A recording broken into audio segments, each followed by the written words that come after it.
तुम्ही बघू शकता मित्रांनो, ही चव्याची भाजी आहे। तर चला मी तुम्हाला दाखवते ही भाजीची रेसिपी की आपण ही कशी केलेली आहे।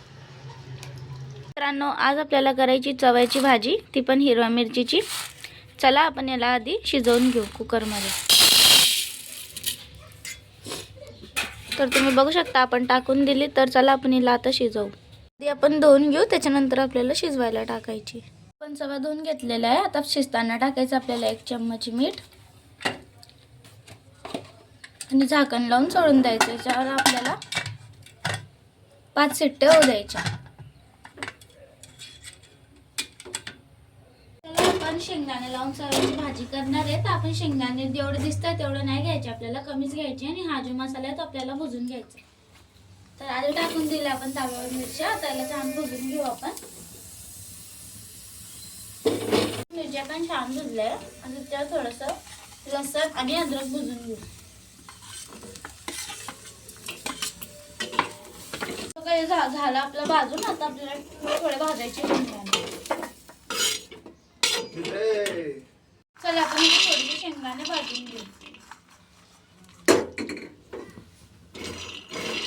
बघा आपले शेंगदाणे झाले भाजून। आता आपल्याला हे वाटून घ्यायचं आहे हळद आणि मीठ टाकून। तर बघा आपण थोडंसं जिरं घेणार आहे इथं आणि थोडीशी हळद घ्यायची आपल्याला आणि 1 चम्मच मीठ। चला आपण हे मसाला वाटून घेऊ।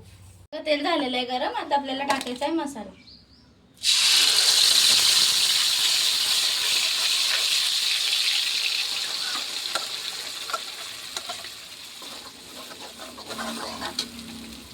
मसाला छान शिजून गेलेला आहे। आता आपल्याला टाकायचे त्याच्यावर टमाटर, जे आपण दोन्ही कापून घेतलेले होते आधी। तर तुम्ही बघू शकता आपला मसाला छान शिजलेला आहे। आता आपल्याला टाकायचे त्याच्यावर चव्या।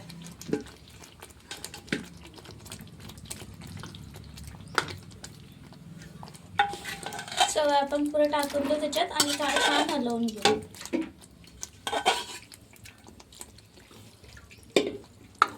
चव्या पण छान मसाल्यामध्ये होऊ द्यायचा आहे। त्यावर गरम मसाल्याचा वापर नाहीये, साधी सिंपल भाजी हिरव्या मसाल्याची आपण करतोय चव्याची। तुम्ही सुद्धा एक वेळेस तुमच्या घरी बनवून बघा।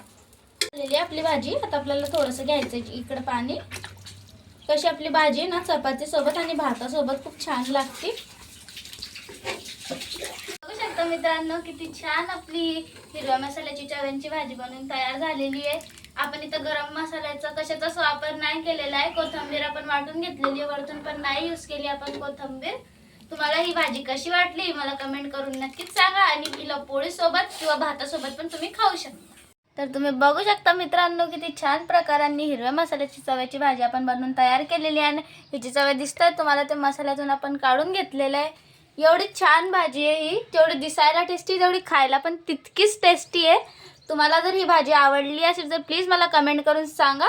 पुन्हा भेटू आपण छान अजून रेसिपी सोबत तुमच्यासाठीच आणणार आहे। त्याच्यासाठी प्लीज मला सपोर्ट करा।